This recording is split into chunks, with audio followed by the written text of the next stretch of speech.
for Oregon, which of these college football playoff games would you most want to see? We had on there Lanning versus Dilly Dilly, Ohio State in L.A., Texas in Dallas, or Georgia in Atlanta. And the winner of this poll question, Jason. Yes. What'd you choose? You chose Georgia? Yeah, I want Georgia. No Lanning Bowl, and last time you saw Georgia, they just kicked the snot out of you. And The winner I think you can beat Georgia. of this poll question with 40% of the vote, Georgia in Atlanta. There we go. Now remember, your game will be Ohio State or Tennessee in the Rose Bowl. That would be your first. Well, don't you think that Georgia wins because Carson Beck is hurt? Don't you think that's why people are picking that? Well, and it's in the title game, which means that if the game does happen, it means you've made it to the championship. You made it to the championship. I think the Lanning story will get nauseating, but I think it'll be cool. Chance to win a championship against the program that you came from. I'm cooking on your grill. And I think beating a team like Georgia, I mean, look, you win a national title, it doesn't matter who you beat. But winning it in such definitive fashion against a team like Georgia would be different than I think winning it against an SMU if they were to find a way to get there, or Boise State, like a little engine that could.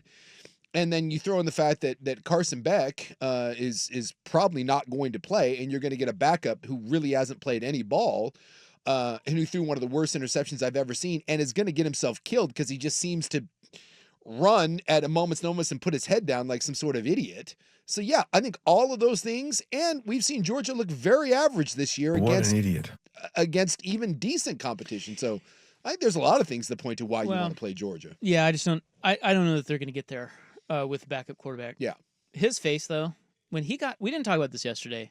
That Texas Georgia game could be got hit. Well, it could be its own segment. Yeah. There was so much that happened in that game, but yeah, when he got leveled at the 2 or whatever it was. Oh my God, his face. Unbelievable. I've never seen anything like that. Well, and look, I'm not here to... And it wasn't a dirty hit. No, it was a clean hit. I'm not here to play like doctor, but how was that guy not pulled out for a concussion check? Yeah. Well, I'll tell you. Well, he was, because Carson Beck handed off the last handoff. Oh, that's right. Yeah. He only had to leave, though, because his helmet came off. Yeah. He left, and then they scored, and the game was over. That's true. So, but like they weren't... I did not see any sort of concussion check or talking about that. It was just like helmet off, so you're off. Just helmet off because you're off. Like, dude, that... he got hit, and I was like, well, he's dead, and he's Trent Green. And he bounced up, and everyone's like, oh, what toughness. And I'm like, someone teach that kid to slide. Like, remember when Anthony Richardson did that, and Trevor Lawrence pulled him aside? It was after his first NFL game and said, my man, like, you can't do that. Someone's got to whisper to that kid. Even freaking Tua's most recent one was like a scramble up the middle, and he went head first, put his head down. Like, figure it out. Yeah, someone's got to get in his ear and be like, dude, I appreciate this whole tough guy mentality, but you're probably better off sliding. Just to let you know. It is still stunning to me that Texas lost that game. Yeah. I mean, they were in such control of that game. Yep. And then Gunnar Stockton. Yeah. Yeah. I think that's right. Yeah, Gunnar Stockton. Gunnar Stockton comes in. Georgia high school legend, I guess. And he can't, I mean, I don't know. It was so weird. They gave up like 19 points to him in the second half. Yeah. And they gave up 3 to the Carson Beck. What? In the first half.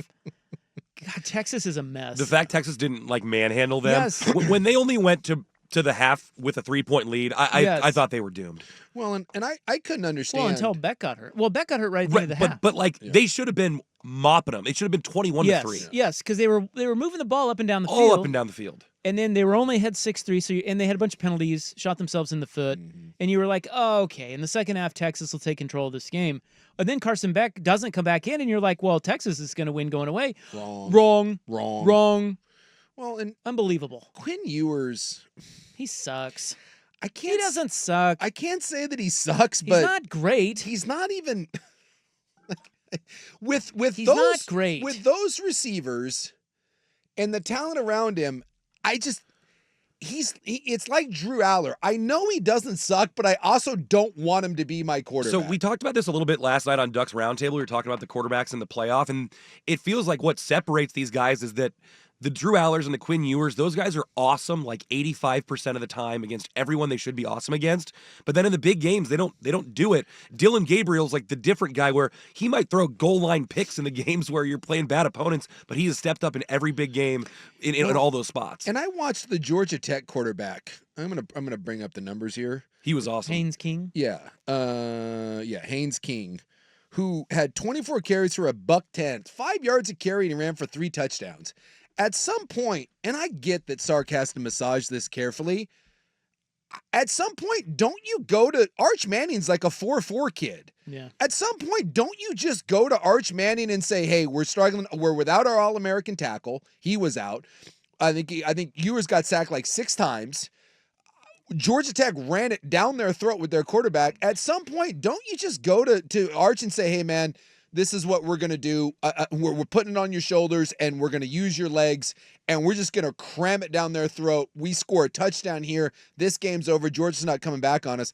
And I was really surprised that they didn't do that. Especially because Sark had done it earlier in the Yeah. year. The fact that he'd already given Ewers what a lot of people thought was a quick hook earlier in the year, I thought for sure we would see like some Arch Manning featured in this game. And maybe it's possible too, and this is why I always am careful with, whether it's Trey Lance or whether it's Michael Penix, or we all love the backup quarterback. I'm not in practice.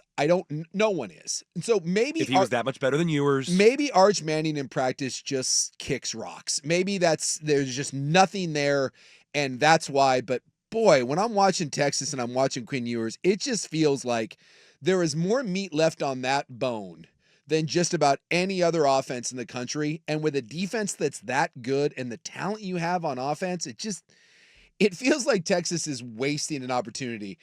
And if you mentioned it, like with Dylan Gabriel, if we traded and we put Quinn Ewers on Oregon and Dylan Gabriel in Texas, does anyone not think that Texas wins this national championship going away? Definitely. But you don't. You got Quinn Ewers, and all of a sudden it just feels like I have no faith in Georgia, and I don't have any faith in Texas. They may be the 2 best teams, but they got 2 quarterbacks.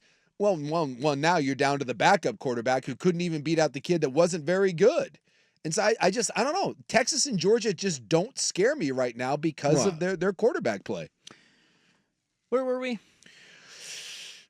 What were we talking about? I think we were just talking about Texas. Well, we were talking about the poll. Yeah, the poll. But we didn't get Yeah, who into would you any rather play? Georgia-Texas talk yesterday, and that hurts me. That game was just bananas. stupid. It really was. Yeah. It was a good game. And, for all the talk of Georgia's so resilient and they're so tough, they are. But at the same time, remember, they fumbled twice. Yes. I think it was 13-13, and Georgia has their backup quarterback in there, and they're driving down to go up 16-13. On that drive, they ended up getting up by 3, 16-13. On that drive, they fumbled the ball twice. And it get right back to It him. went right back to him. Yeah. One of So them, that game- one of them literally bounced up. There was like 3 white shirts around it, and it just like bounced up into his Talk lap. about the luck of the way the ball bounces. Yeah. Oh my Yeah, God. They should have lost. Yeah. They really should have. So all that to say, I don't think Georgia's going to be there in Atlanta. I just don't. Yeah. And then if you look at the bracket, and we have 2 weeks to talk about this, but if you look at the bracket, on that side of the bracket, you've got the other teams you've got are Boise State, Notre Dame, Indiana, Penn State, and SMU. Is Notre Dame going to the final?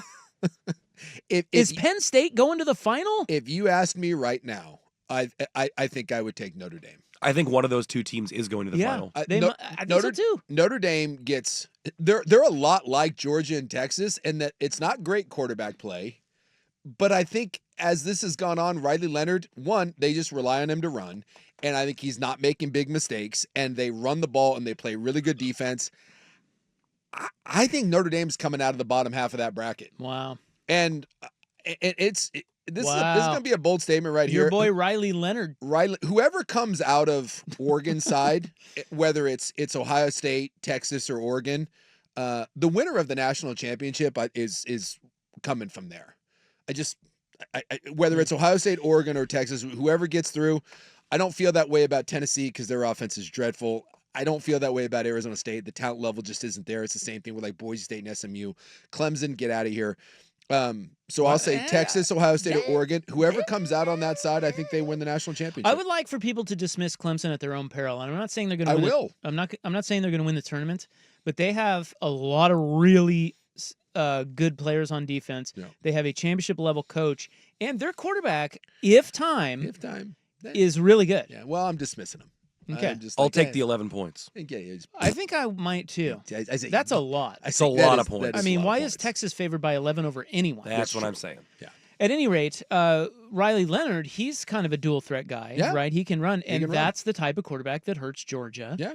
So maybe it is Notre Dame. I don't know. Anyway, for Oregon, And I would tell you what, if Notre Dame found a way to do it, I don't know. Like I like Marcus Freeman. I like Marcus Freeman. And, Notre Dame's been. You've been crapping on him for years. I've been crapping on him for years, and for that fan base that is desperately like trying to be relevant, they're like Nebraska.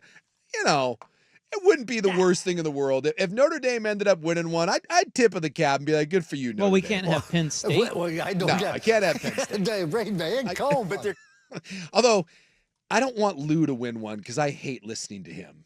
And Is he still with us? you know who else Yeah. would have one?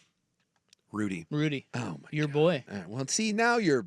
So Rudy or Penn State? Now we're kind of peeing in your Who do Cheerios. you want to aren't be we? a champ? It was all coming up, Suke, until now. Man, I hate to do it, Well, but that's why we all root for SMU. I think I'd have to root for Notre Dame, and I can't root for Penn State. Well, we'll get Rudy on Can I call him a fraud to his face? to preview the. Because I would. Well, I don't think he'd be in here, but Well, you I'd can call him him over call the him phone. a fraud over the phone. Ask him about his embezzlement. So and his for Oregon, lies. which of these college football playoff games would you most want to see? This is yesterday's poll question. Georgia and Atlanta, 40%. Lanning versus Dilly, 32%. Ohio State at the Rose Bowl, 17%. Texas in Dallas, 11%. If you had to play the fun game of who would be the most insufferable team and player to win this tournament right here, it's an upset. But It's Dillingham. it's Dillingham. If Dillingham and Scattaboo, Dabo. no, I'm telling you, if Dillingham won a national title this year, Scattaboo and his parents and Dillingham, that would be the most obnoxious win Brian. in college football history. I was about to say Brian Kelly, but Nah, he's at he's- LSU he's now. at I was LSU, thinking. he's I always associate him with Notre Dame. Yeah. I like Marcus Freeman. Rhett Lashley seems like kind of a. I don't know. I like what Arizona State's doing, and it's fun to Franklin. kind of upset the Oh, cart. Signetti. I'm going to root for Indiana. But that'd be fun. I mean, they're not going to win They're it. not going to win it. Again, talent will, And who else I talent will kinda eventually win. Can I out. tell you who else I kind of like? Yeah. I think he's a really good coach, Josh Heupel. Nobody talks about Josh Heupel. No. Josh Heupel's a good coach. Yeah. Again, probably not going to win it, Yeah. but I could see him out coaching Ryan Day and them playing Oregon instead of Ohio State.